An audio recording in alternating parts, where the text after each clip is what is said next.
everybody. Welcome back to Reaper Pro Tips with me, your host, Anne, and disembodied Hans Quindy, along with, a nebulous Reaper Miniatures presence from time to time. You know, like you got. And then there's Miss Clicky Paws Kiki, who has been involved in trying to destroy one of Kiri's old blankets all morning. Trying being the operative word, but it's her favorite new toy, so she's been totally engaged on that. Other than that, that's kind of my morning. Yay, short week for Americans. American Thanksgiving is Thursday. We will not be streaming Thursday and Friday. I will be streaming my own stream on Saturday. All things equal, hopefully. Most likely. Anyway, Kiki has decided she's not making an appearance. She walked into the hallway. I'm like, oh? And then she's like, whoop. So no Keeks at this point. I'm sure she'll be in later. Yeah, short week. Yay for short week, right?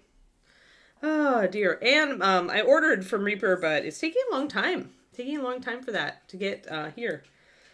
Possibly just the holiday season and USPS being slow.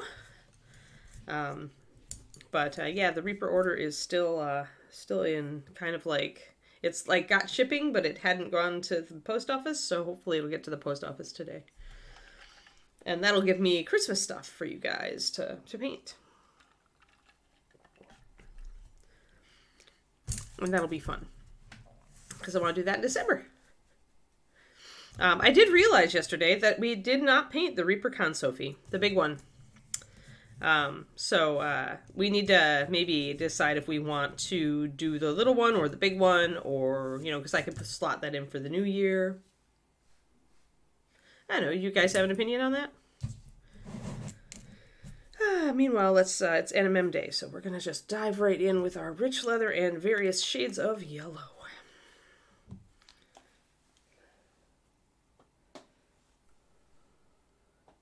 Oh, there we go. Trying to put some things away as I have everything out on my desk as usual. It's just great and all, until it's not. There we go. Put our skeleton bone away. There we are. Now we're good. Now we're clear. My channel is painting big, but I would be painting around here because everything Reaper goes on this channel. Yeah, of course, Sir Gambit, I'll do the otter. It just depends on, it's mostly I'm looking for, like, do you guys want me to do the little one or do you want me to do the big one? The big one will take longer, but we'll be able to do a lot more with it because it's big enough for, like, textures and stuff. Which is, usually I embrace that on this stream because Reaper puts out just enough larger models that I feel like it's worth going over those techniques. Which are different from when you're trying to do it. I think I'll go by traditional lantern yellow. We're doing saturated with her. Very, very punchy gold, so I'm going to go with lantern yellow for my yellow. Go big. Okay. Crowley says go big. Crowley says go big, guys. Go big or go home? I am already home, so that doesn't work. Hee hee. So yeah, we're going to go with lantern yellow. When I want a very punchy yellow gold, when I'm working with very intense colors, as I am on this model, then I definitely want to go with very strong yellow as a component for my gold. The weaker or more washed out of a yellow you use to build your NMM gold, the more you're going to get kind of a cold or soft or not very punchy gold. More like a brass is what it might read like, depending. Which is not a bad thing. It just is different. So, yeah, we haven't used lantern for a while because I'm working on muted colors. And pending price increases. Yeah, it's not surprising. I mean, everything has price increases. All right, so we're going to do my typical mix, which does not involve actually using an ochre. It involves adding a drop of my rich leather to my lantern yellow.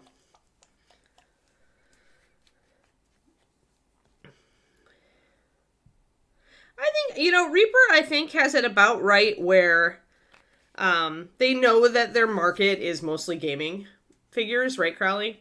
But they also know that some of their market enjoys the bigger pieces, and so they, every once in a while, usually for ReaperCon is when we see the bigger pieces, right? And that's cool. At least we get them. Like, we did try, the problem is that Reaper tried to do a bigger line, and it didn't sell as well. part of that, I think, is because it was, it had to be metal at that point, which was expensive. And part of it was just that we were before our time. I wanted bigger minis because I was like involved with more the historical community and was used to bigger minis, but most people didn't even know what to do with them. So yeah, but it means that what last time Reaper tried to put a bigger line out, it failed. So Reaper's like, okay, we're not going to do that again, right? And that's fair. And it's possible that a larger line would go over better now, but it's still resources you're not putting into small figures that sell better, right? For your particular niche. So it's a hard call. I think that the way that Reaper has been iterating with materials rather than changing up scale is actually a smart move. It doubles down on what they're strong at. And part of me is sad because I love bigger minis, but you know what? There are plenty of other companies out there doing amazing larger models. So as long as Reaper does a big mini every once in a while, I'll be happy. Yeah. Want real giants. Yep. Yeah. Oh, yeah. The Dark Maiden trolley. Yeah, I'm with you, Trash, because I really preferred, well, I liked metal and I liked traditional poured resin, right, because it kept the detail. But Siocast is, I really feel like it's on par with resin, and it feels like resin, so I'm like, thumbs up. And if you want it, if you want the weight, you can always put, like, something in the bottom of the base, since most of our bases now have a cutout underneath. So it's super easy to, like, put a penny on the underside. God, who knows who uses pennies anymore, right? But I can't remember where it was. I think it was Hawaii, where I actually had to use some cash, and I got actual change, and it felt weird. Like, it felt weird. I was like, wow. Because I remember when everybody first started using debit cards, and I'm like, I'm never going to get used to this. And now it's like cash is some sort of alien beast.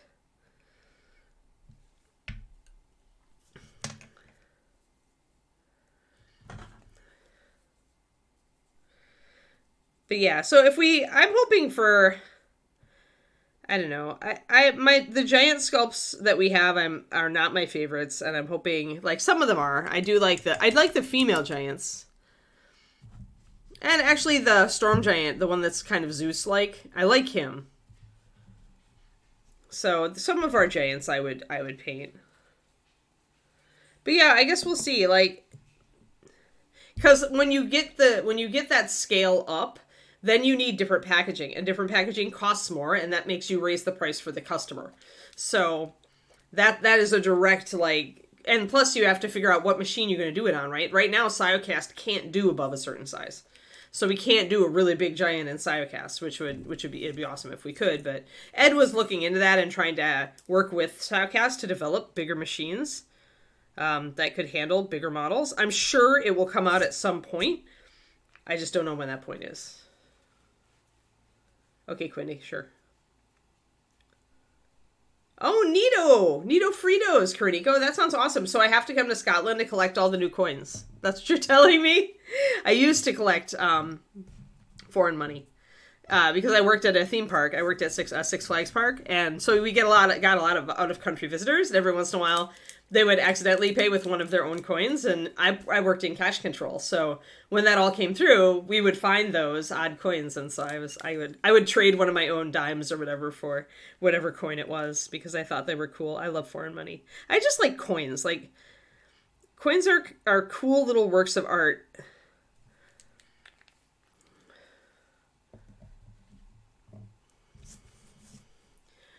Ooh, Cornico. I might have to trade you. Because if you sent me awesome coinage, I might have to, like, 3D print something draconic for you. Like, we could do that. We could do a trade. That would work.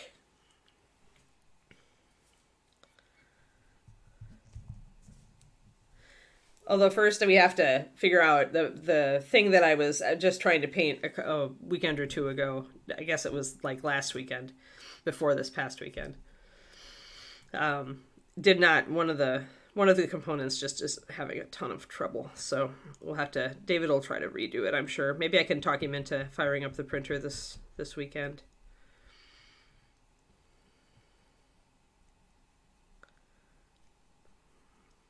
I finally got my official, like, hardcore ventilation mask.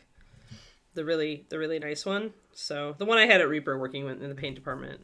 So I finally got myself one of those because my little mask for just resin stuff wasn't working. Like, it just was not, like, I could feel the difference when I put on it because it doesn't catch vapors.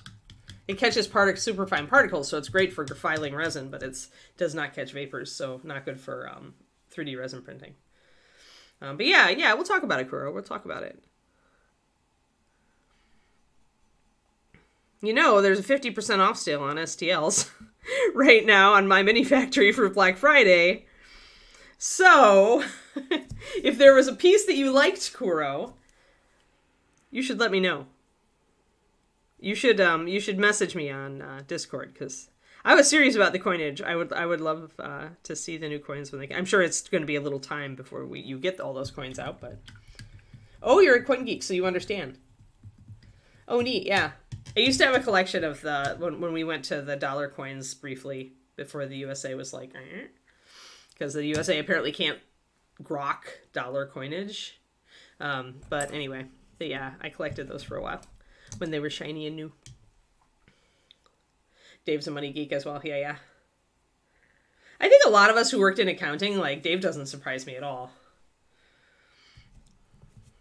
When you work in accounting and you see different currencies, it just is cool. It's very cool.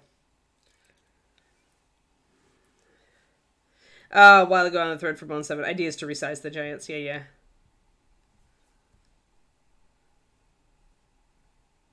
Yeah, I didn't finish the king because there's the problem with those old sculpts is I didn't enjoy them as much. There's some clunky parts, and I'm getting to the point where I'm pretty picky about what I paint. Yeah, the fire giants are fun, right? But yeah, I would like some giants in Cyocast, because working with the regular bones material is not my ideal anymore. So I'm like, and that's part of it, right? It's just like really hard to remove those mold lines unless I do a lot of putty work in advance, and that's a lot of extra work that's off screen a lot of the time. So we'll see. Oh, that's pretty cool, Sir Gambit.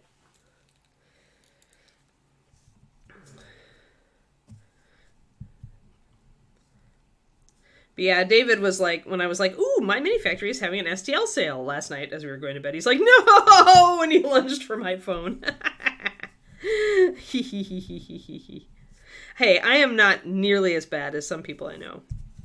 Not calling out anybody in particular, because you might be watching this stream. But if you're on this morning, you know who you are. Okay, so here's my color selection. And they're all mixed with lantern yellow, rich leather, pure white, and then this, the dark shadow color is kind of a half and half of brown liner and russet brown, and that gives me the color I really want. It's still a saturated brown, but it's also like dark enough to be a good shadow for NMM Gold. I think my color equalization is good today. I adjusted my colors again a little bit over the weekend because my Crystal Dragon wasn't showing up real well. So I think now my camera and computer, my new computer, should be seeing colors about the way I see them in person. I'm hoping. Oh my god, trash. Yeah, I'm not nearly that bad. Yeah, the old Greek and the Chinese coins, yeah. They're neat. I used to have a Chinese one. I don't know if I still have it. Alright, so let's start doing some of this gold trim stuff. And for things that have like really tiny details, like the trim, the bird-shaped trim on her breastplate, I'm going to be going straight to my light yellow, because I need something with a lot of white in it to hit these details and make them crisp. So I can't go with a slow highlight on something that's like got these tiny details. It just won't look real good.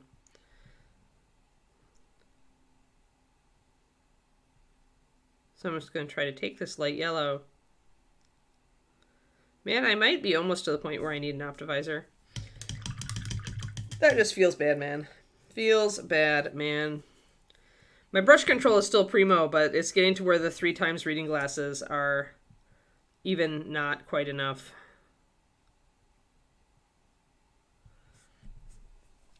but we'll see. I'm gonna muscle through it.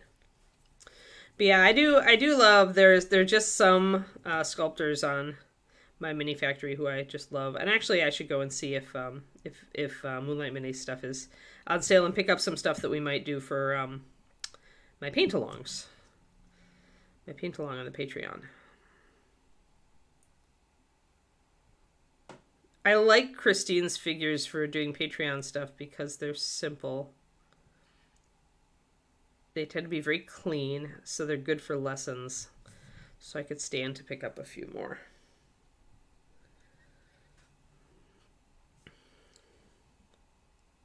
So yeah, going straight in with that yellow, as you can see, lets us pick out details a little bit better. Oh, Moonlight is having a sale. Thank you, Carrie Michael Cosme. Okay, well now I have to put it on my official to-do list. Hold on.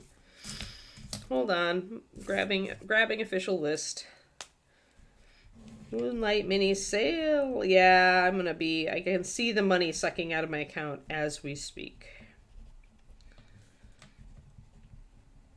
Yeah, because I do really like Christine's models for lessons, and I think I want to be using a fair number of them as I work into the next set of Foundations of Mini Painting videos, where I'm actually doing specific topics.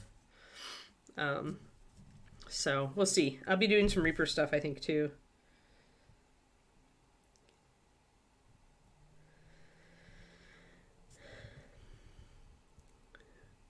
But yeah, and I need to, yeah, just looking. I was thinking about a lot of stuff this morning about, I'd put in a lot of words on the novel this weekend.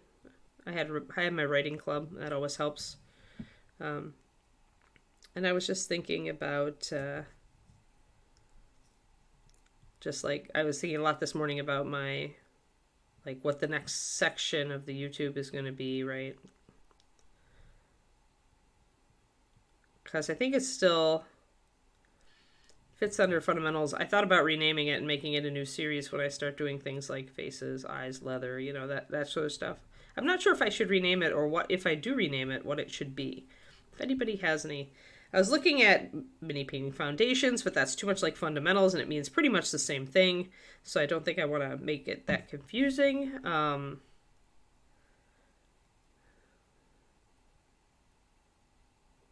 Maybe core topics? Core something? Because Foundations 2.0, you think I should just 2.0 it? No, but I actually drafted an email and I'm going to send it today, Sir Gambit. I needed to think about what I really wanted to say for the email. Yeah, for sure, Agent Marvel. I mean, Foundations 2.0 is a potential, is potentially, but I'm just trying to think, because it's like, all of the techniques really are the main foundation, the fundamental, right? They are what you build everything else off of. No matter what you're painting, you're going to use layering or wet blending or a wash, or, that's like it. So this next part is just like, how do you take those fundamentals and use them? So maybe it needs to be fundamentals, execution, faces. Maybe it needs to be the execution videos. Because I don't want the Foundations of Mini Painting to be like this one long, huge, playlist, right? I would like an extra playlist to show that the topics have kind of shifted. So maybe it's, I don't know. Like I said, I'd like to come up with a simple word that kind of means what I need, but my brain is just flailing around a bit this morning.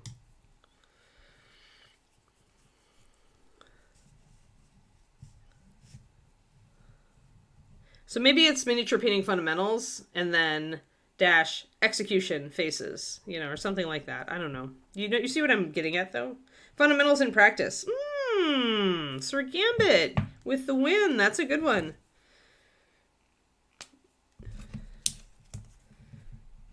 Miniature painting fundamentals in practice.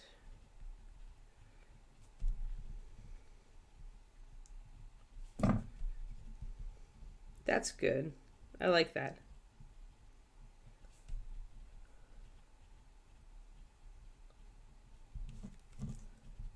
Yeah, that's a good idea. That's a good one. Thanks. Thanks, thanks, thanks. Yeah, using the fundamentals, right, Agent Marvel? Yeah, I like fundamentals in practice. That really it's a little long, but you know what? It'll still be miniature painting fundamentals. It'll just have in practice faces or in practice belts or in practice buckles.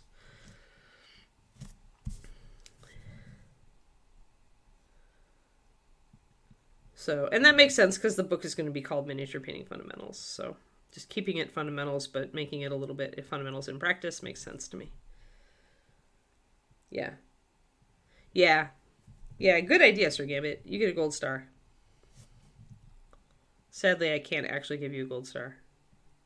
If only we had like badges on our channel that one of them was a gold star that we could just give out to people who like came up with awesome stuff. That would be awesome. I would love that. So I'm just blocking in. You need some highlight here. This is swelling out. You want to highlight at the top to show where the light is hitting her hip there, the front of her hip. And then you're going to have a shadow and you're going to have under reflection where bounce light is coming up here. But when you get to these little like sticky outy bits, really you're looking at the fact that the leg is a cylinder. So you're throwing a highlight kind of on the front of the leg wherever these like things fall. But you also are looking at this stylistically. So we kind of want a little bit of a break between this highlight and we don't want this to go all the way over. So we want to make sure that we're also alternating light and shadow here. So when it comes to these little filigree bits, you don't have to paint them very realistically. You just need to put a highlight somewhere. And typically I tend to highlight more toward the tip of a little bit of filigree and then fade it back toward a shadow as it gets closer to the main artery that it springs off of. You do, Sir Gambit. You do. I have a playlist. I think it's pretty up to date. Maybe I didn't put prep work on the playlist yet. But if you go to my YouTube, I do have a playlist of the fundamentals. So you can just click on the first one and listen to them. And then watch parts that you're interested in. And hey, that would help my YouTube a lot. Because, the more views, the more people look at a video and watch it from start to finish, the more YouTube shows that video to other people. So having my playlist on and hearing my voice in your background actually does help spread the word about the mini painting fundamentals. All right. Hey, Thormel.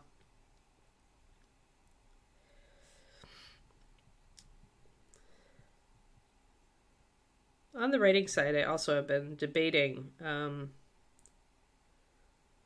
There's a part of my brain that really likes to write chronologically. And I did skip over a lot of time between West of the Moon and North of the Wind.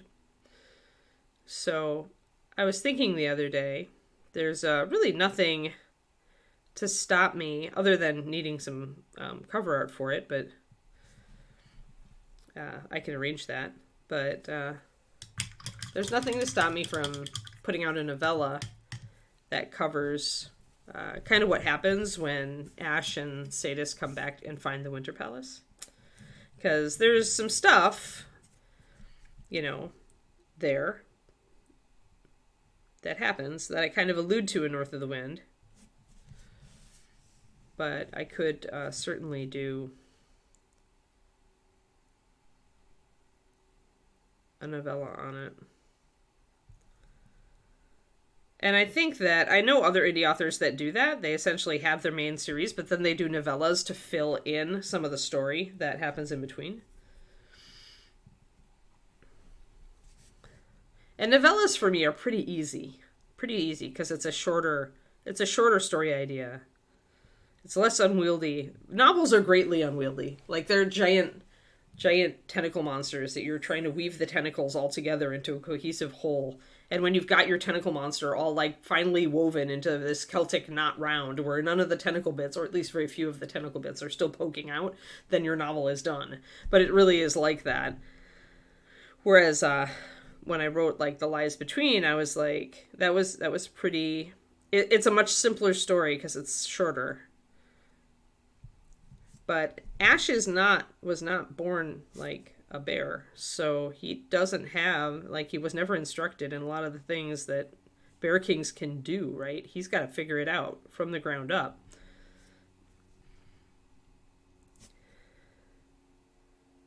So that could be a fun little novella.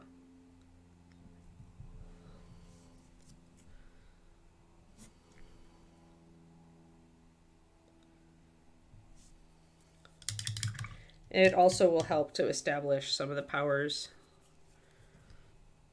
which I hinted at in East of the Sun and West of the Moon, which I will not spoiler here, thanks Slayer, because some people have not finished stuff or even started stuff.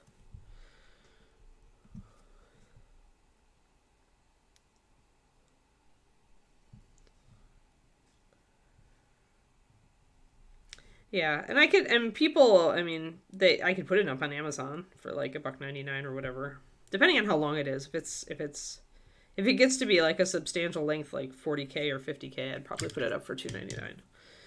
But it'd be relatively inexpensive, and I might do it. I might put it in Kindle Unlimited since it would be just a like addendum, or maybe not. I don't know. It just occurred to me this morning I could do that, and my brain started thinking about it. So we'll see how my brain does with that as we work on North of the Wind. The other nice thing about, yes, I figured you would, Slayer. The other nice thing about novellas, besides the fact that they are much easier to write than novels, and so they tend to be, faster, is that it tends to help if you're like me and you're going to take at least 6 months between books. Putting out a novella in that in-between stage is really kind of nice and cool for your audience, right? Because they still get regular installments. It's just that you didn't need to write a full novel, but they still get some of the story.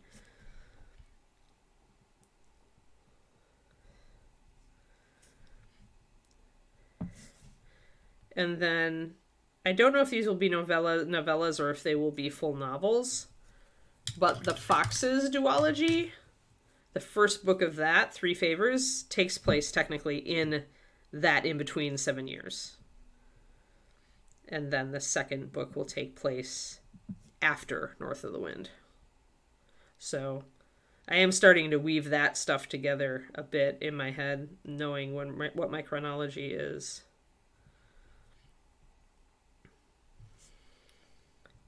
So we'll do the same thing here. We only can see a little bit, so we'll put a little bit of a highlight at the top, and then we'll have a lot of reflected light here.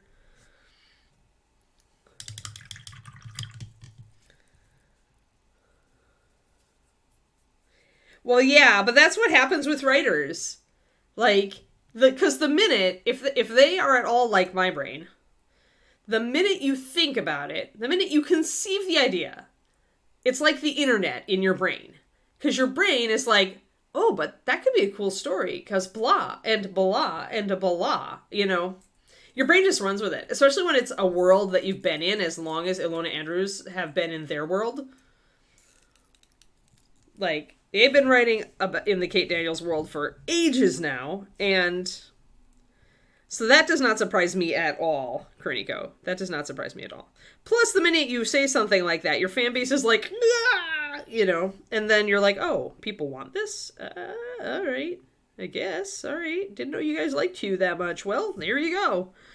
But yeah, once the idea is there, unless the brain does, and my brain will be very clear cut on this stuff, where I'll think of an idea, and instantly my brain will nope out of it, or it will be like, and if it goes, that means I'm thinking about it in the back of my head. It goes on the back burner. Yeah, pretty good book. Yeah, I know. I think I read that one. That one, the first one. Hugh deserved to find a good woman anyway. But and I haven't checked up on my Ilona Andrews lately. I need to check and see if there's a new Innkeeper book or if there's a new Hidden Legacy book. Hidden Legacy is actually my main groove with Ilona Andrews. I love those books. I love the characters.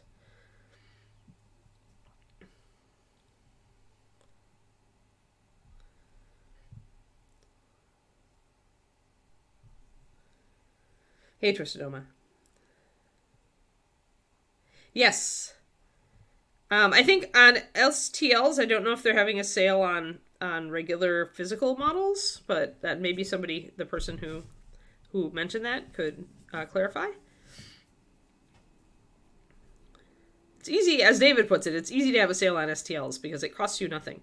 You have no, you don't like have any production costs. You just have, your time that your effort in sculpting it, which probably, hopefully, is already paid out, and then the effort of putting it up on an online platform to download.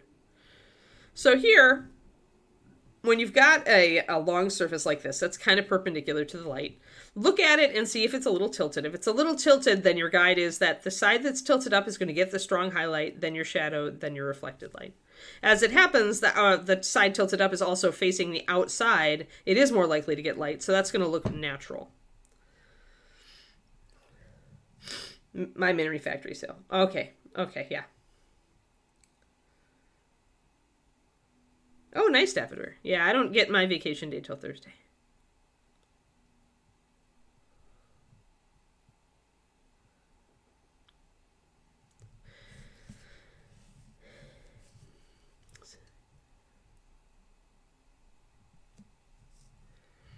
But yeah, so I'll keep thinking about that Ashen Sadist novella.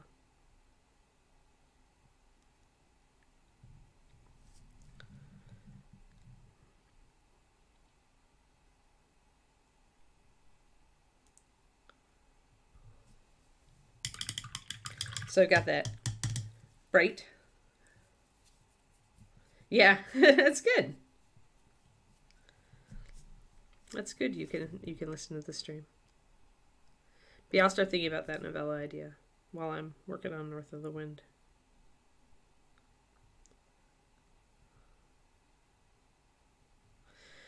I mean, this is at this point, it really is kind of exploring my process and figuring out what it's going to be now with new fiction. How long is it going to take me to write a book? And possibly it's very possible that every book is going to be a little bit different on this one. Because some books are going to fly and some books are going to be like pulling teeth, and it's just the way it is. And North of the Wind, at least the beginning, was a bit teeth pulley.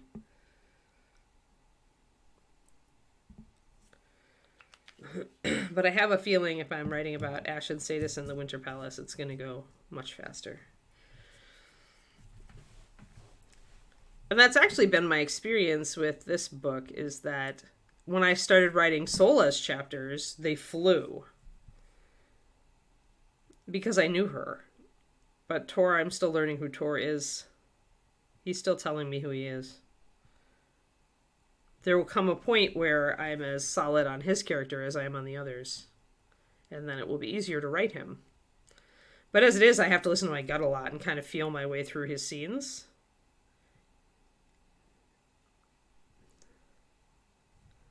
To figure out what kind of person he is.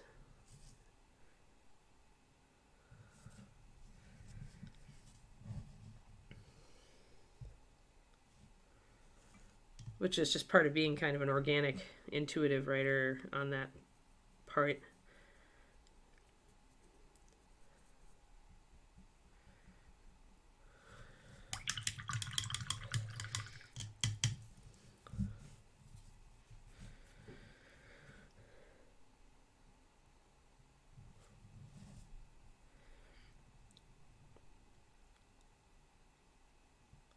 But yeah, I would like to... I'll have to figure out... I need to touch base with my cover artist, and I wish that I would have thought of this before, because she actually had an open slot pop open, and she offered it to me, and I'm like, I am not in a place yet to take this. So I had told her I'd consider it just because I wasn't sure where I'd be on this book and the next book, but...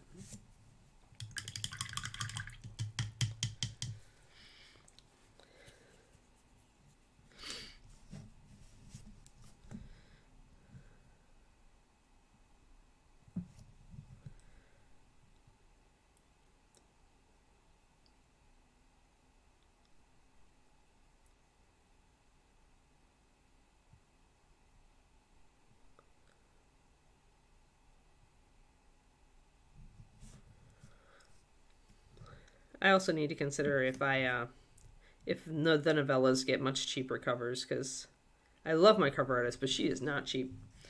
I pay her commensurate with her worth. And so paying $400 for a novella cover is probably a little bit of a stretch. Probably I should consider either finding somebody who is less expensive and getting a very stylized cover, or even, doing it myself and doing something pretty simple. I've got a stock photo membership now, and I know what I would probably do. And the novellas should have different covers, I think, than the novels, just to show clearly that they are novellas, so that people are not confused. I mean, people will still be confused because they won't read the fine print, but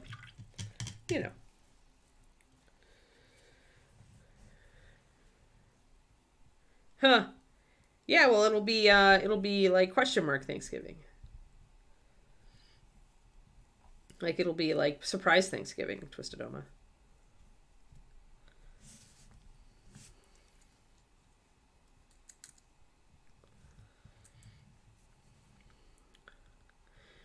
I forget what we went to. Dad developed a allergy to like turkey skin, so they stopped. My parents haven't done turkey Thanksgiving for a long time, and since it's mostly just them, I think that Mom said she had moved to they do sausage instead, like sausage and pancakes for Thanksgiving.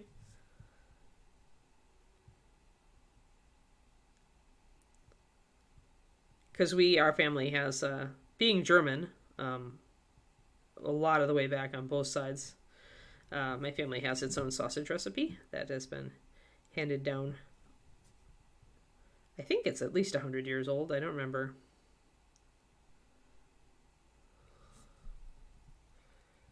There we go. So now we're getting that shiny thing going on.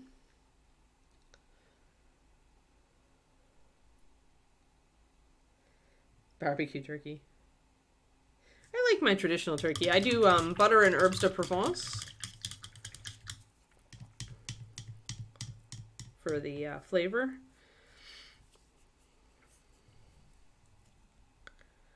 I do need to pick up an apple for the stuffing.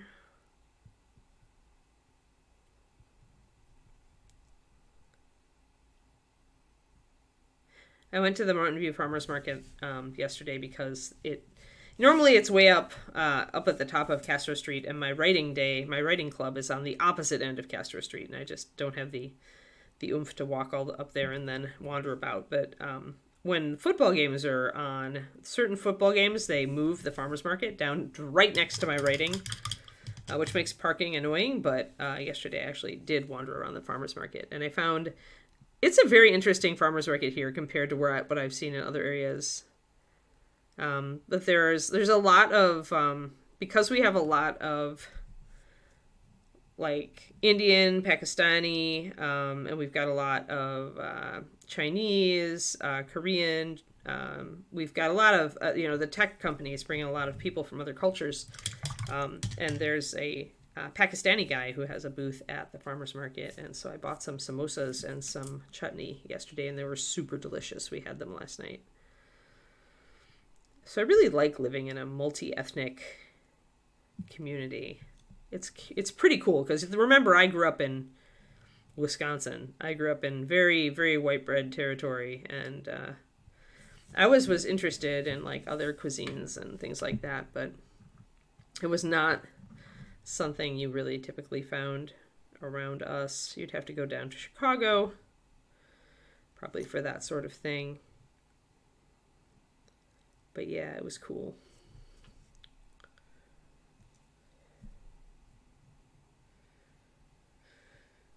Oh, pomegranate glaze? That sounds really tasty.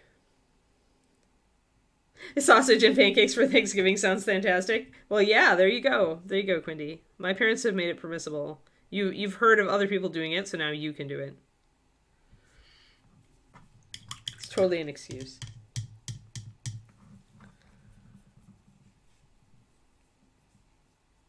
Yeah, I don't do a turkey usually because they're too big, but I do roasted chickens usually. More than I have actually in a while. Yeah, yeah. Yeah, yeah, the produce is pretty good. I mean, it's expensive at this one, but I mean, it is like farmers hauling their stuff in from surrounding areas. There's also some killer bakeries, including my favorite one, and there's a couple of the Chinese residents have there's at least one wonton booth with handmade dumplings and various types. It's cool. It's very cool. You don't think your family would go for it, huh? But yeah, I love farmers markets.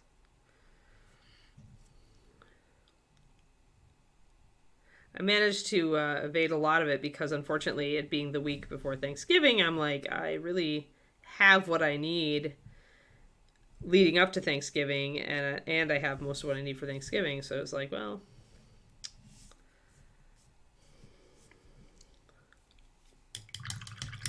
skipping a whole turkey, yeah. Yeah, if you can get a bone-in turkey breast, it's every bit as good. Oh, 12 people, wow. Well, send them home with leftovers. Get some cheap Tupperware and tell them they're getting leftovers. And everybody loves Thanksgiving leftovers, so if you're prepared, you should have no problem getting rid of that 30 people worth of meat. I need to get us a chicken, but I was waiting for this week, so probably I'll go to my grocery store tonight and look for a juicy little chicken for us. Got my green beans. I need to get my mushrooms for the cream of mushroom soup. And I need to make an extra large batch of that because I'll be doing this again for Christmas, so I've been figuring out, like, okay, what can I make now and freeze for Christmas? So the cranberry sauce is definitely going to be frozen for Christmas. And then I get the cream of mushroom soup for making my green bean casserole. I can make a double batch of that and then freeze it. And that's exciting to me, like, because it'll make the cooking for Christmas a lot easier. Yeah, bringing your own Tupperware is a Thanksgiving tradition. I just haven't ever, or not in recent memory, I haven't gone to somebody else's place for Thanksgiving, so bringing your own Tupperware would not have occurred to me.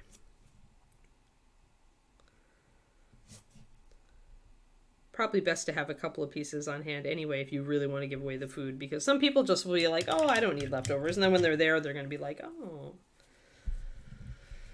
Yeah, bring your own container and fill it up. Yep, that's fair.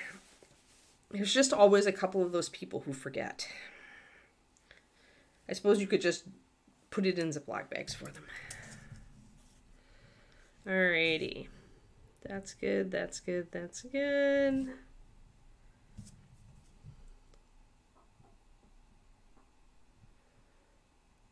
Enchiladas. Yeah, I love mole.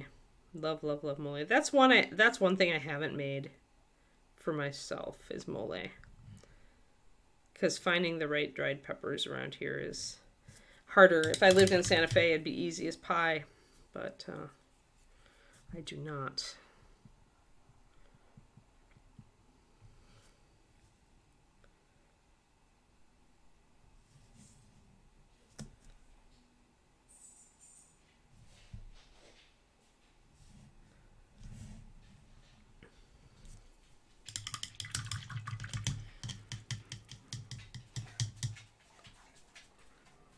Hey there, Papa.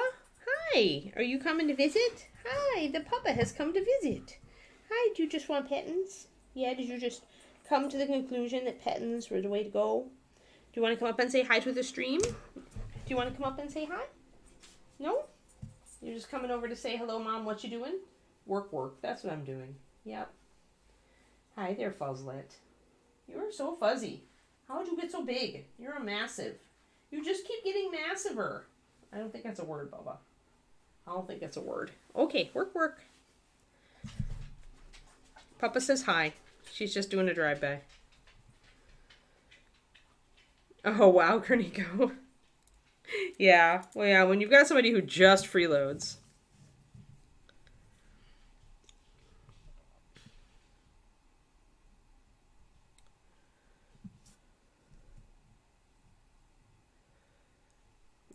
Hello, Roger.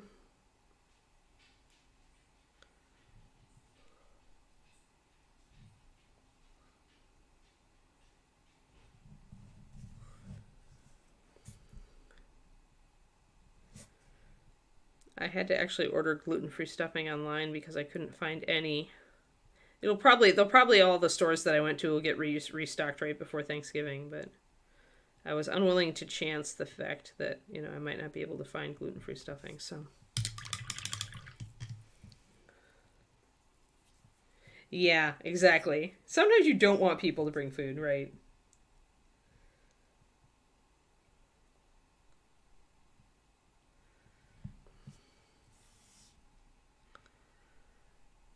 David said I could buy an apple pie instead of a pumpkin one. And I looked at him like he grew two heads because we always get pumpkin because pumpkin is what he wants. But this time he was like, well, if you wanted. He's a nice man. This is why I married him. But I think what I'm going to do is I'm going to plan a trip to Sprouts tomorrow, which it's in Sunnyvale, so it's a little bit of a drive. But they have half pies, and I like the Sprouts pies actually. But they have half pies, so I could get a half a pumpkin and half an apple, and that would be perfect.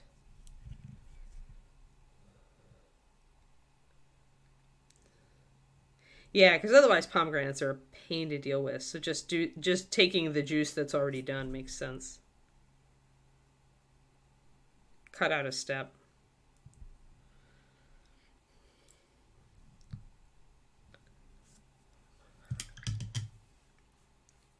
Hey, D. Clearman. 55 months. Look at you. Thank you. Thank you for the resub. We were just talking about my mini factories having a 50% off sale. And I thought of you.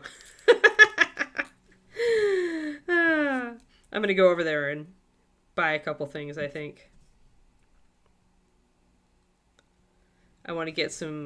Moonlight Minis is having a sale. I want to get some more Christine stuff.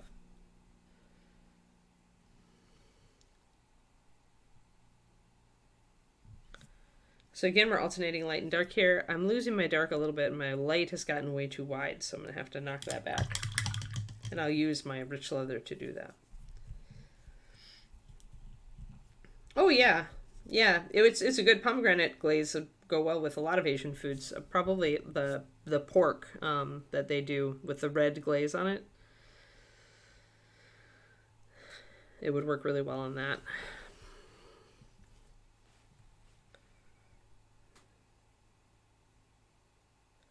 I don't see it often, Karniko. I see it a little bit. I do see pre-shucked pomegranate here and there. But I don't have a strainer. It's one piece of kitchen gear I kind of should get, but I don't have yet. So even if I had them, I would need to buy a strainer to do it. But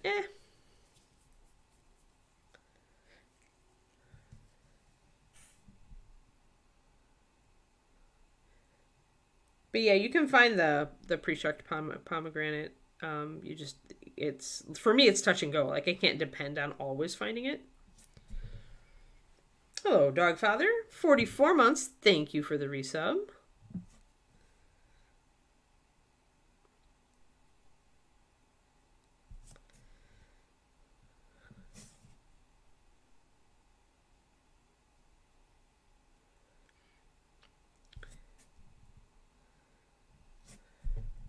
Lurking while working. Good job.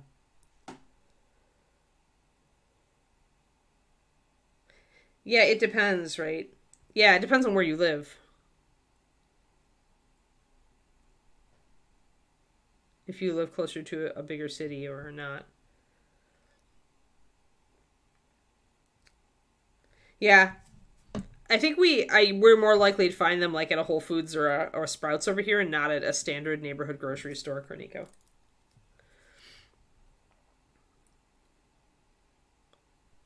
There we go. So I painted over, and now I've got a little bit sharper there. When you've got really thin filigree like this, chances are it's going to be really hard to keep your yellow. because it's so small that you need a more intense yellow for it to really show up. So if I really want this to look more yellow, I would need to glaze it with something like a lantern yellow. But as it is, I think I'm just going to go with it and deal.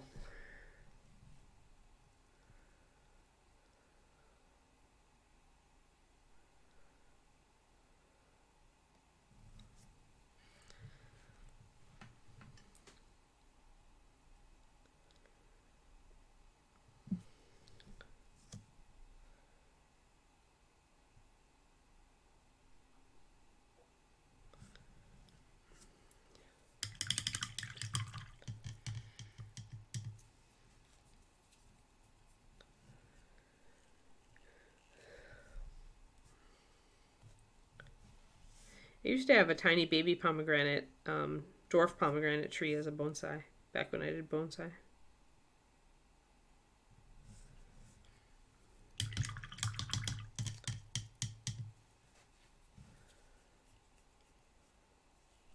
Oh yeah, you're in the Midwest. That's what I figured when you said that you couldn't readily find it. The Midwest is just barbaric, Cornico. I speak as an escaped Midwesterner. Um, there are many foods that it is hard to find in the Midwest. But if you want anything fried, anything breaded and deep fried, we've got you. We've got your back in the Midwest. When I was on keto, I hated going to Adepticon because it was like there was nothing that was not breaded. It was crazy. Like I had forgotten because I hadn't been home in a while. But man, it's a wonder I got adequate nutrition as a child.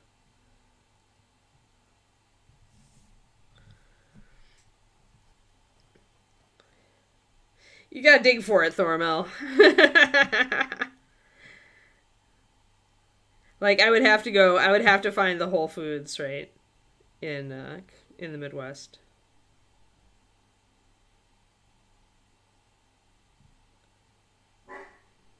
Uh-oh. There's borking. What you up to, Keeks?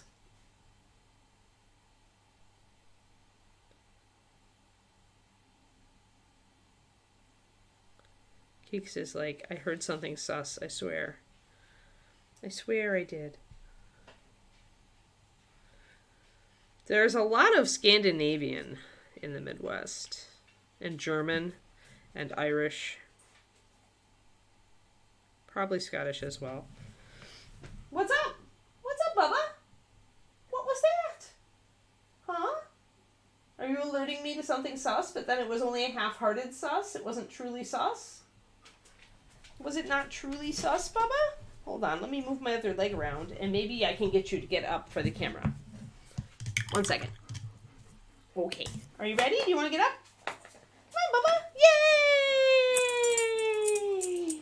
I think you just like hogging the camera when you do this, because nobody can see me anymore. All they can see is a giant floof. A giant floof. Yes, the floof, the giant floof. There it is. Hugs. Hugs from the giant floof. Hugs from the giant floof. Yes, hi. Oh, the scritches. Oh, she's leaning. She's leaning into me. Are these scritches good? Are these scritches superior? I'm getting total leans here. Okay, you gotta get down? You can get down. It's all right. All right, you can do it. Yeah. Hi, you. Hi, you. Oh, the pettins. The pettins. The pettins must continue until morale improves. Hi there. Okay, good girl. Off. Good girl. Good girl. She is chonky. You are very chonk. Very chonk, but you are not fat, Bubba. Yeah, you are not fat. Major Toddler's Day. There's the Kiki. Yes, ready for my close-up. Exactly. Closer to the East Coast in Ohio. Yeah.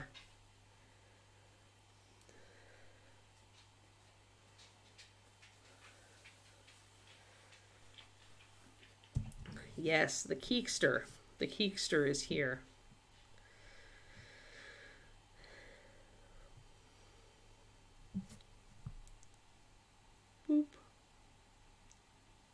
It's a new week, and I have to get my $10 PDF done for the Patreon. I realized that I had not done, like, all the times when I've done a freehand thing, or at least like a freehand for taking a freehand recipe from real life, I've done it on bigger models. So I thought I would do adapting a freehand from real life for a 28 millimeter. And I'm using one of the Polynesian statues that we saw in Hawaii.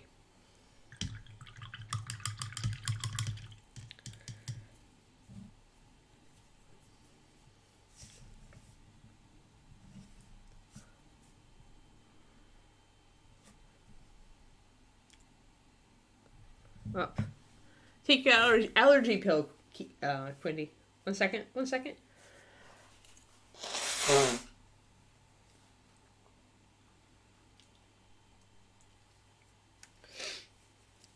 The allergies attacked. We had a lot of days of rain in a row. Or at least days of rain here and there in a row. Ugh.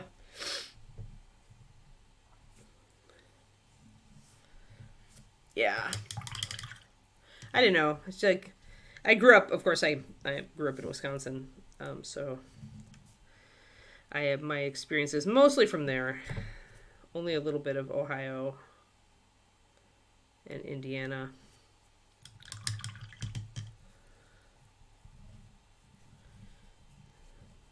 But yeah. I just really like living where I live right now because there's so many good restaurants, all different ethnic groups. Tons of good Thai and Indian.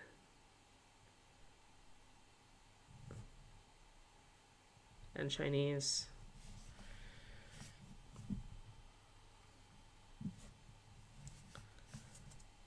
And seafood. And some pretty killer Japanese.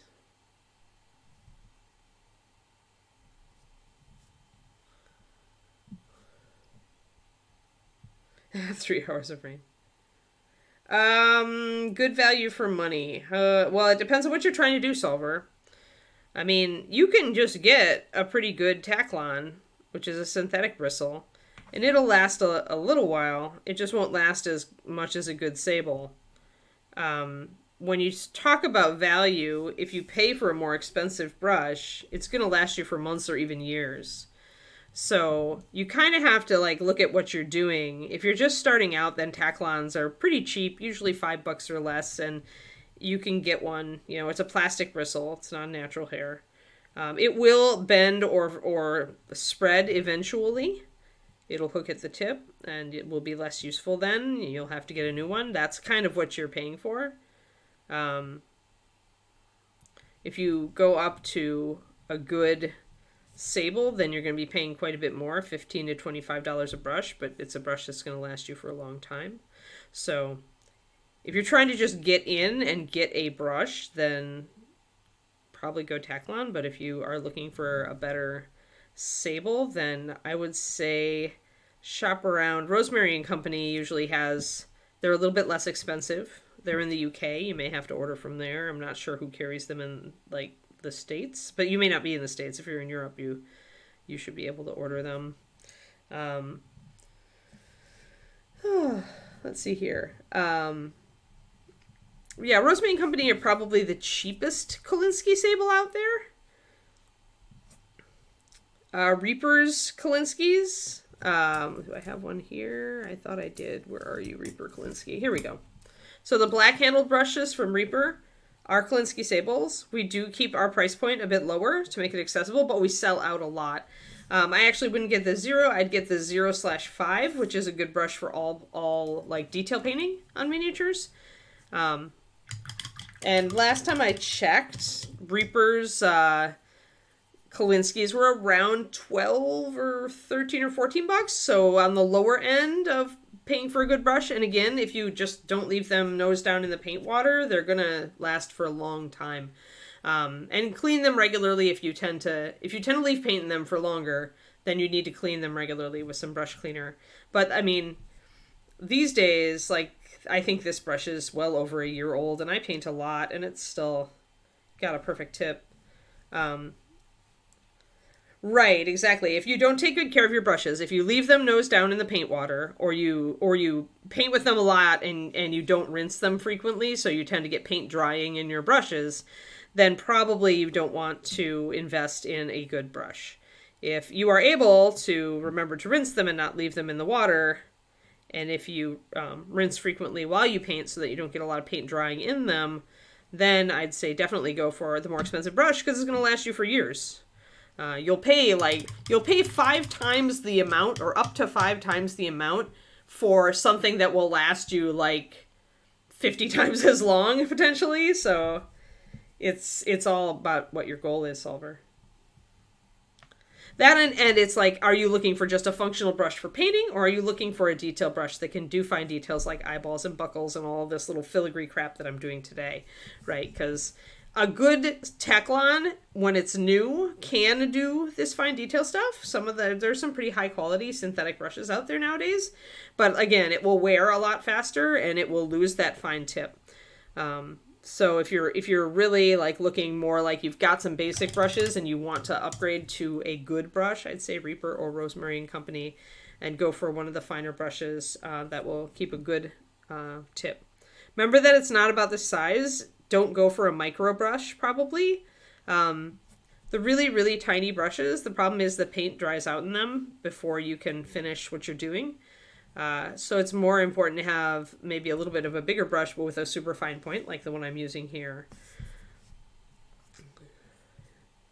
I think the smallest brush I would use would be the Robloff brushes, or maybe the Klinsky. This is no, this one is pretty beat up, but this is a 000 of the same series that I'm using right now. And that's probably like that's way smaller than I tend to use at all. The Russian brushes, the Rubloffs that I have, are thinner and smaller. I think the smallest brush I've used would probably be this Rubloff 0. But I only get it out for like super fine detail and textures because it's so small that, one second. Looking to upgrade, yeah. So it's so small that it tends to, again, the thing is, okay, so I did a video on this. I have I have a YouTube solver, and it's called The Fundamentals of Miniature Painting, and I'm painting big on YouTube. But I talk about brushes in a video, the pros and cons. If you're looking to upgrade, and depending on your pricing, on the pricing and where you are in the world, the brands I like are like the Rosemary and Company, the Reaper. If you want to take a step higher and pay like up to $20-25 a brush, but again, it's going to be a really good brush, Da Vinci Maestro or Raphael are the two to look for. There are other brands out there, then some of them offer a lot of different shapes. There is Series 7 from Winsor & Newton. This is the miniature one, so it's got it's more of a thicker at the bottom, and it comes to a sharp point, so it's more of a broad brush, more of a wedge-shaped brush. But all these things, and then the Rubloff are Russian. You can order them online. They, like I said, they're very small, very fine. They're very good for when you get to advanced textures, but I'd say earlier than that, they're probably out level. Most people haven't quite gotten to that level. Because to deal with the really thin brushes, you need to be working with very, very thin paint. Most people aren't. Most people are using wet palettes. Wet palettes are going to give you a thicker paint consistency in general, unless you really strive to thin it. But yeah, good sables will essentially make everything feel easier to you, Solver. Because it's going to you're not going to have to fight your brush to hit these fine details. It makes a huge difference. Usually you feel like you've leveled up at least 1 or 2 levels once you switch to a decent brush.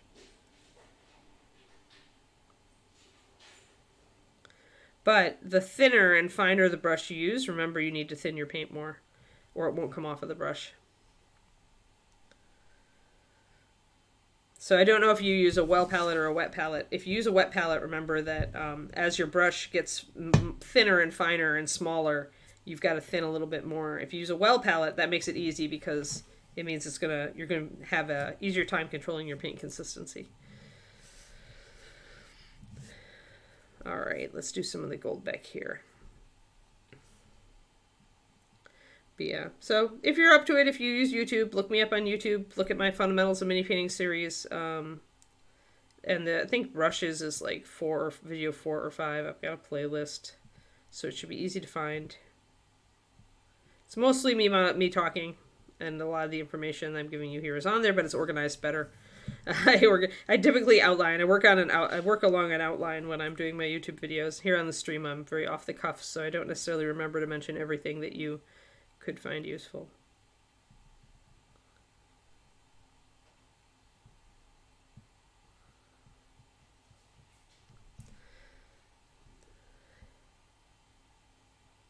Oh, is Taklon color-coded now? Homemade wet palette, yeah. Yeah, so you're going to have a little bit of a harder time probably keeping your paint consistency, controlling your paint consistency, because the purpose of a wet palette is it's moving water back and forth across that membrane, that palette paper. So that's why when you build like a thinner paint, then suddenly it turns drier over time because the paint is getting wicked down into your sponge unless you keep a very wet palette. And then if you keep a very wet palette, it's pulling water up into your paint all the time. So it's harder to get consistent thinning. You end up developing much more of an instinctual guide for mixing your paint by the brushful. It's just a little bit of a harder learning curve. I like the well palette because I like to be a control freak. I like to control my paint consistency, so I have it exactly where I want it at all times, and I don't need to mix every brushful. Wet palettes I can work with them. I've painted things with them, but it's not as much fun for me because I have to fight the paint a lot more. And there's a little bit of a top here.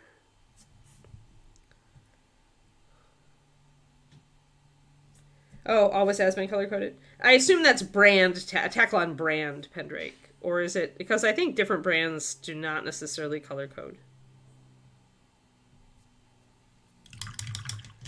Or if they do, I've been missing it all these years. Now, given I don't work with Taklon a lot, because I prefer Sable, but I don't remember, like, the Taklons from Hobby Lobby, the Master's Touch series that have the Taklon Kolinsky. I don't remember those being color-coded.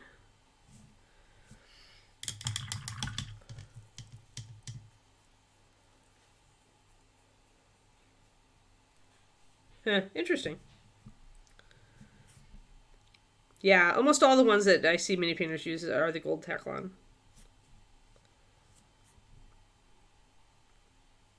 I've never seen a black Taklon, actually. Unless it's those atrocious, horrible things you get with paint by number sets. In which case, oh my god, run in the opposite direction.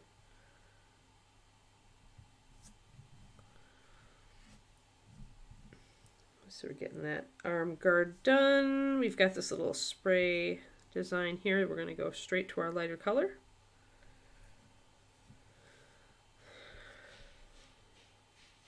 Although it doesn't make sense. No, I don't think I've ever actually encountered a black Taklon because the black bristle brushes that I remember were very stiff. I used to use the white Taklon for canvas painting. But mini painting, I always use the gold.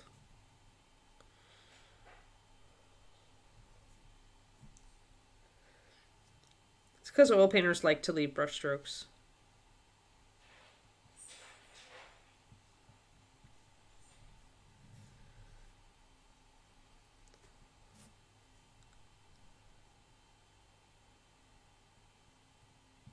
Generally, a stiffer brush is going to leave brush strokes. It's going to leave brush marks. So if you are looking for that effect, which a lot of oil painters are because it's all about the brush stroke and the texture,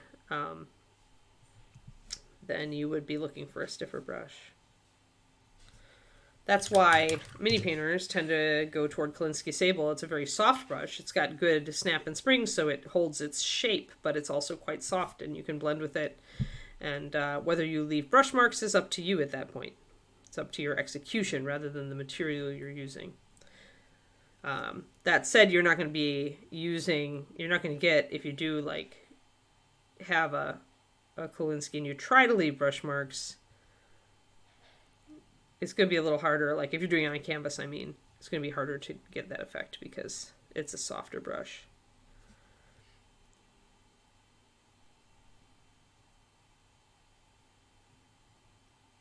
I'm just going to get some light here to bring that out. Let's do the top of the bracer here. But yeah, whenever I hear a generalization like that, like this color is best for X, I want to go, and why is that? Because that would be my snap judgment as to why that would be the case, but who knows, maybe they're also easier to clean if it's a stiffer bristle. So I'm curious if there's a why that is best for oil painting.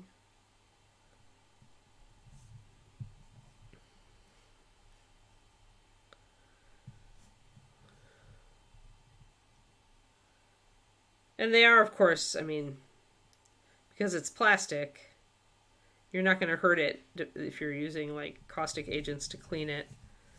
Whereas natural hairbrushes can dry out over time if you hit them with a lot of turpentine or mineral spirits. That's why moisturizing them is a good idea if you're an oil painter. Much less necessary if you are a water-based painter like we are. It's like you can moisturize your brushes. It won't hurt them. It may help with wear.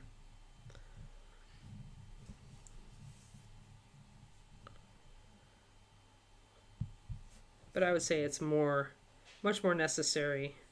But then a lot of people with oils, they're not even using natural hairbrushes just because they don't even want to go there.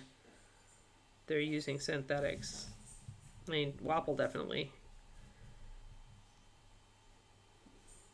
And I switched to synthetics when I was painting my model in oils just to play around with it.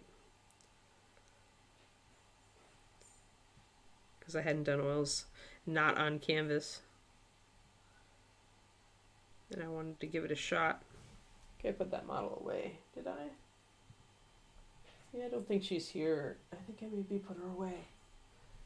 I know. I had my oil paint project around, but I may have returned her to the closet.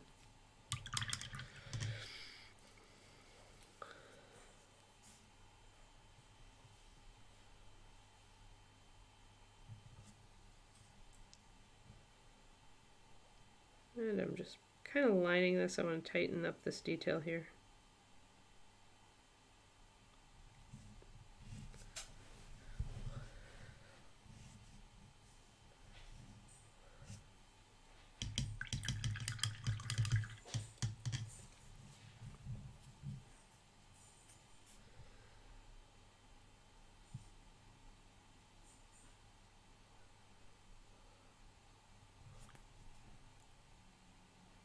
Yeah, I'm trying to remember, but I don't think I've ever even seen a black Tacklon. I'll have to look next time I'm at a brush store.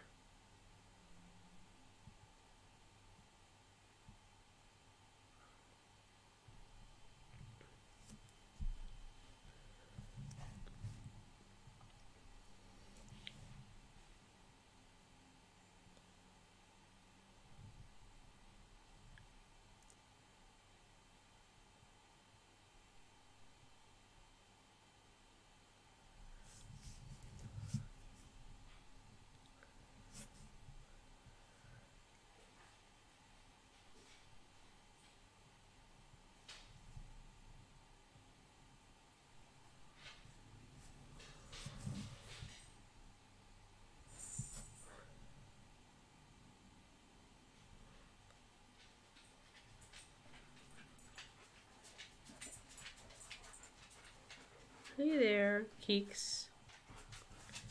It's not time yet, Kiki. Not time yet, so I'm just making sure that my upper surfaces are lighter.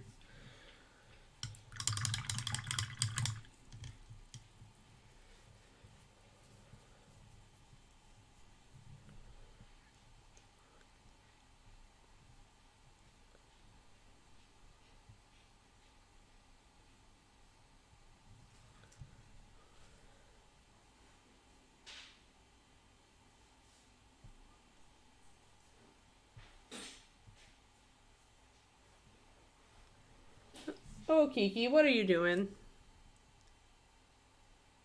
She's probably playing with her blanket again, but there are noises coming from the other room that make me want to investigate. So we got the upper level of that. All should be lighter, right? Because it's facing the light.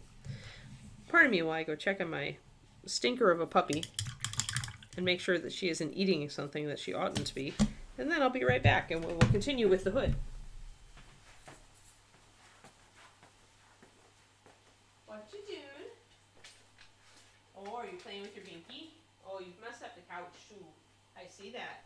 I see that you've messed up the couch. What you got? What you got, huh? Oh, good girl. Oh, yeah, she is chewing up her blanket. Hold on, guys. What about I'm gonna trade you? I'm gonna trade you, yeah. I'm gonna trade you.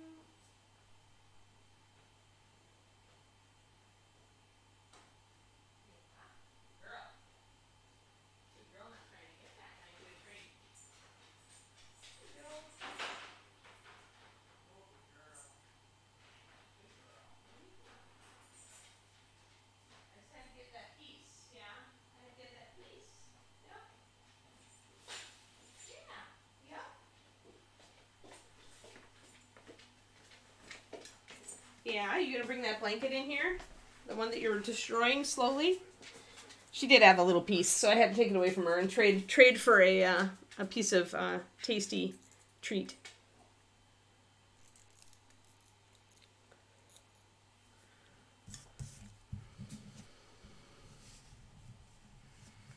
Alrighty, so when we get up to the head here, we've got these little bullet points, and we're going to need to bring those out. And the easiest way to do these little tiny, like, thingies. Oh, meeting time. Bye, Crowley. See you tomorrow.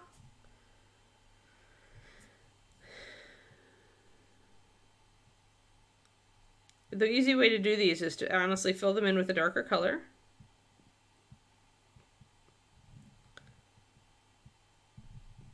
And then to put a dot of white in there, and then to paint over it with that rich leather, that base color.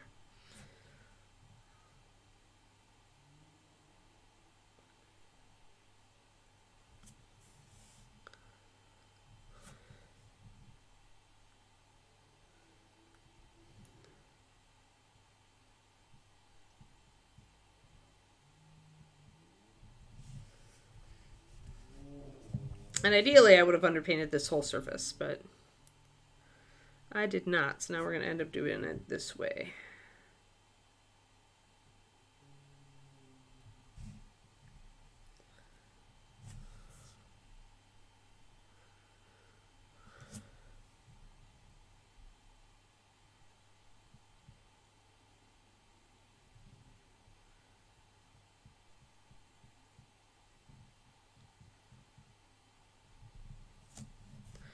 I was going to make duck, but then I was realizing that David has not gotten more port from the store, and I am unable. I'm out of marsala for chicken marsala, and I am out of port for duck reduction. I usually like to surprise him with duck, but this time I might have to unsurprise him with duck and say, you need to pick up port.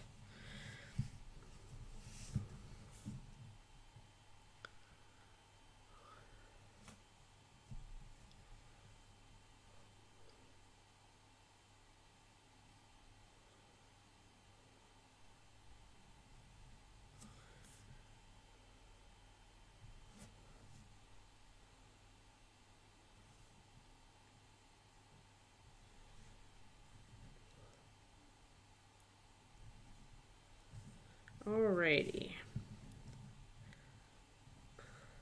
I want to get these little buckles, and I want to go up there and get that. I don't think we're going to finish 100% of the gold today, but we'll get close.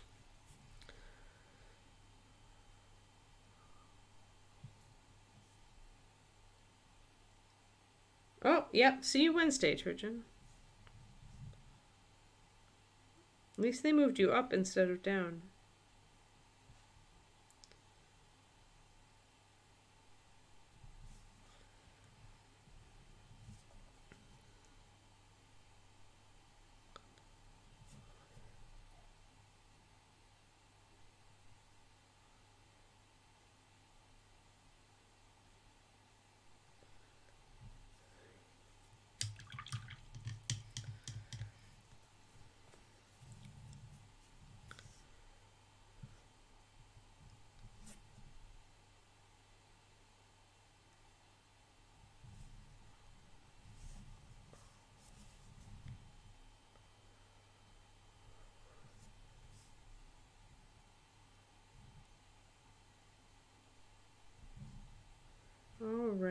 that's good. Let's go up here and get the white underpainting in these little doodads.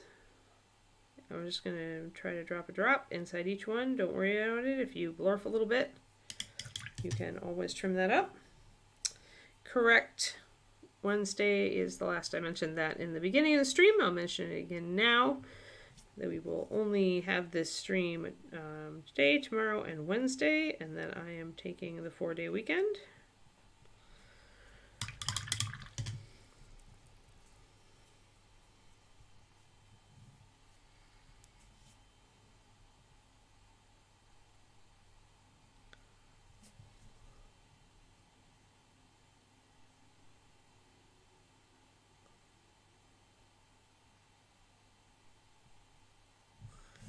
There we go.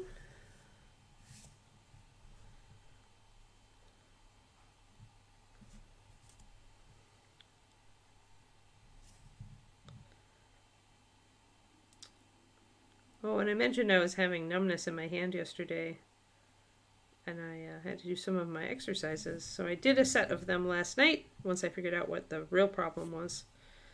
And I did not have numb hands last night. It was very nice. I love this book. I found out there's a new edition of my exercises book, so I actually ordered it yesterday. I've had the original one since like 2008 when I thought I was getting carpal tunnel, and Aaron Lovejoy recommended the book to me because it had cured his mom's without surgery. And I have lived by that thing ever since. It is, if you've got skeletal muscular dysfunction from sitting all the time, as many of us do, it can really help with pain, chronic pain, because it's all about body realignment at that point. It's like a combo of physical therapy exercises and some kind of very yoga style exercises that essentially you combine them to straighten yourself out. And once you straighten yourself out, then most of your pain goes away. So I figured out yesterday, I was looking in the mirror and I was messing around trying to, figure out what was wrong with my shoulder, because that's what was causing the hand problem, was that my shoulders were really tight. And I realized one shoulder was a little bit higher than the other one in the mirror, and that means that your hip is also higher, and usually that's the root of the problem. So last night I did about 20 minutes of hip exercises, and lo and behold, I did not have a numb hand last night. It's magic. It's, if you pick up the book, Pendrake, it's called Pain Free, and it's by Pete Egoscu, E-G-O-S, I want to say C-U-E. And it's a set of exercises. This particular one it essentially means that your hips are probably out of alignment. And if you sit a lot, then that's probably the case. However, it's not always that. So that's why it's good to have the book, because sometimes you have to figure out, all right, what is actually going on with me? But that said, it's some floor stretches. So the first one is kind of a bend over and put your hands on a countertop or tabletop. Move your hips out so that you're kind of in a 90-degree angle, and your arms are out and your head falls down between them. And that essentially loosens up your shoulders. And then you do a couple of lie down on the floor, up against the wall stretches, and then doing a stretch with one leg up and one leg out, which releases your groin muscles, stuff like that. But I can't really go through all of them on stream. It would take me a while to tell you everything to do. But I highly recommend the book. The paperback edition was only I think I had a credit, so it was only $13. They've got a Kindle edition too. Honestly, I refer to this thing whenever I have any kind of chronic pain, and it has helped with everything. Worth its weight in gold, in my opinion. Might be able to get it from a library. In fact, I would imagine you could. Don't say, yeah. Yeah. I don't do chiropractor. I don't go to a chiropractor. My sister-in-law is a chiropractor, but I live far away from her. But I've been able to use the book to pretty much troubleshoot most things. And when I ran it past, I asked my physical therapist last time I had an actual physical therapist if she had heard of the book, and she had heard of the book and said that it has an excellent reputation among physical therapists. So, doctor endorsed, y'all. So again, it's called Pain Free. I recommend it highly for any of y'all who are stuck in chair all day. Of course, adding, like you say, Agent Marvel, adding an exercise regimen to help. Because once you get yourself realigned, you need to strengthen, right? That's the thing, is usually when you're misaligned, it means you've got a weak group of muscles, and other muscles have stepped in to try to handle that work because your muscle, like you have a weak core, so your back is doing extra work, stuff like that. Oh, Kiki. Oh, Kiki. Must you? It's almost time.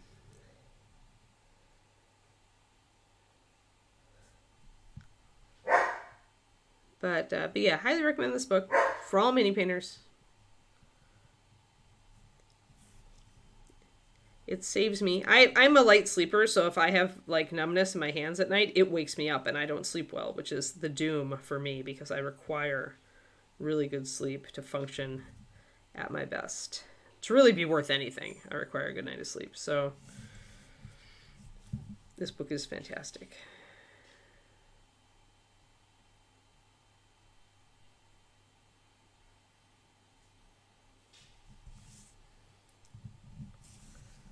Alrighty.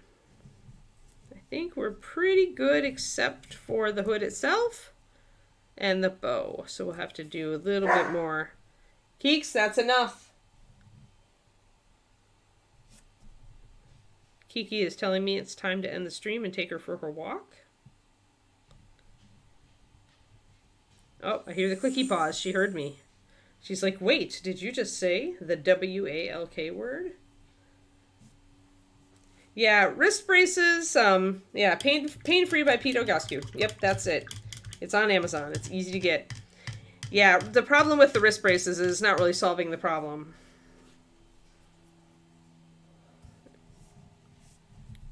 You've still got misalignment.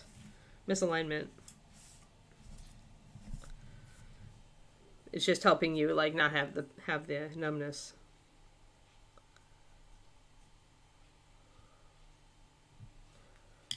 But yeah, usually I find that one session significantly lessens whatever pain I have, and then if I do it for a few nights in a row, like, it just goes away. When you first start out, it might take a few more days because your body's like been out of alignment for so long, but yeah, it's honestly such a good book. I cannot speak its praises highly enough. I'm really looking forward to reading the new edition and seeing if he's updated anything or changed some stuff.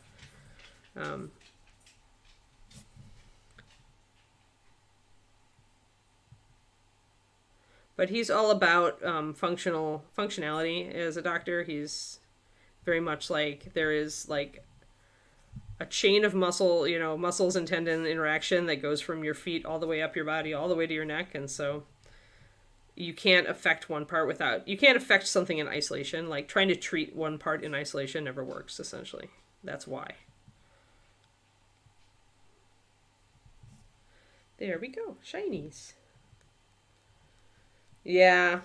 Yeah, I was having regular back spasms and it scared the bejeebus out of me, Daffodware, so I started, I did these exercises to help, but then I started core strengthening stuff. And after my physical therapy, I went and started doing yoga, which was the gentle way to start out. And from there, people go, usually my physical therapist said they go to Pilates or they go to something else.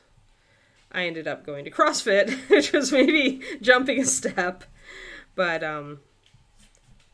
I do feel, my back does feel a lot better. There are still days it gets sore, but I haven't had a back spasm since I started yoga.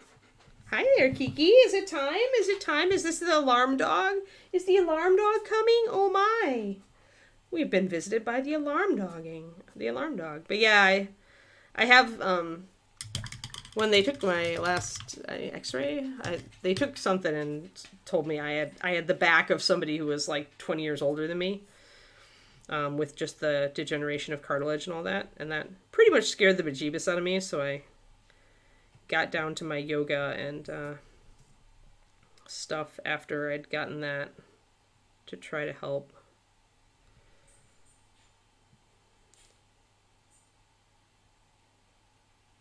Because I knew my core was weak. I mean, come on, we sit here and we paint all day, or we write all day, or we computer all day.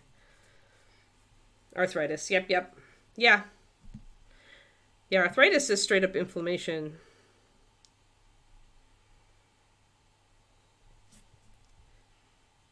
And DJD is usually, I mean, we get that even in dogs.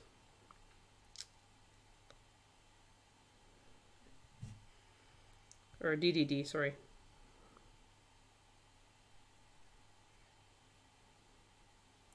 DJD is degenerative joint disorder.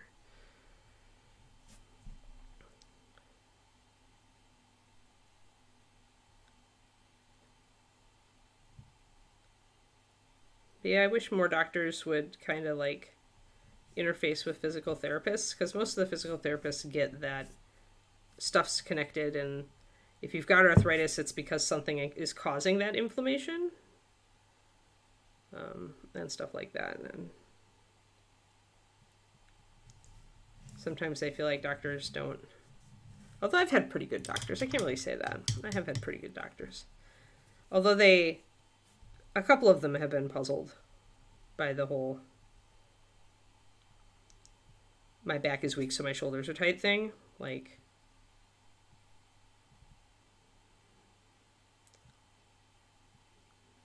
all right, there we go. So let's end on that.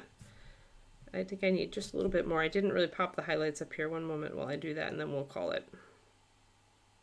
I wanted to get at least most of this done, so that we just have a few things with the NMM next time. There we go. Now that's much sharper, much brighter. I like that. It's looking okay.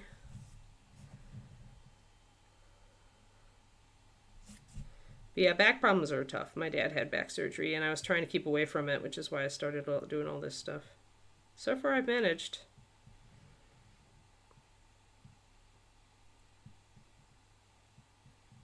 There we are. Good. Huzzah. Yeah, hopefully the chiropractor can keep you functional, Daffodweir. I know how hard it is. Back pain is just, it hits every aspect of your life. And sometimes it pounces you really out of nowhere. I know the first time I really had a bad back spasm, it really was out of nowhere. It was just like a little turn to the right and boom, I was done. On the floor, couldn't get up. So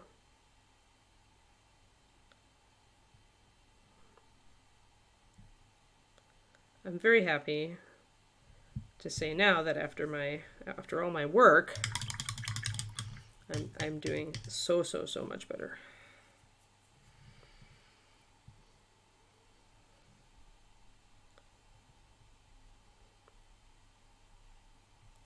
All right, I'm gonna do a little glaze. Oh yeah, I like Jack Nicklaus. Yeah, I can believe it, because golfing will definitely, I mean, you need to have functional hips and shoulders to do golfing at a high level.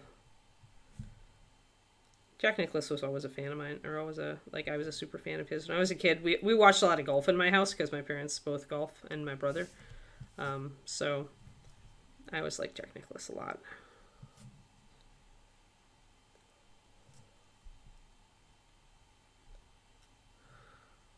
Alrighty, I'm going to call it there, because I think it's going to take a while to fiddly bit all this hood. So we will put off those fiddlies till next time. We still need to do the highlights on the shoes. We need to do the bow. I want another level of highlights on the face. I need to do the hair. So there's still little bits. We're going to have essentially a punch list of little finish bits on this model to get it to where we want it. But she looks so much brighter now. Look at her. She looks so much brighter since we added the bling. So yeah. Yeah.